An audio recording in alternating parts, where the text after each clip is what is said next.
वो तन्हा कौन है बादशाह वो कौन है मेहरबा वो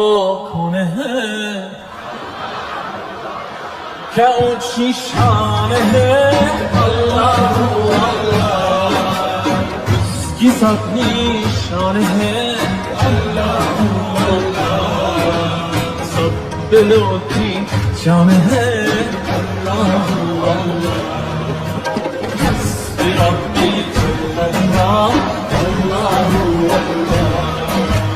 ما في قلبي الله الله محمد صلى الله لا إله إلا الله af eder günahı Allahu Allah alemin padişahı Allahu Allah yüreklerin günahı Allahu Allah İşit Allah dertimi ahlarına rahmeyle bağışla günahlarımı hayreyle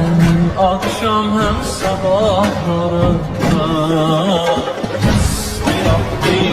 Allah Allahu Allah Ma fi kalbi Allah Allahu Allah Muhammed sallallahu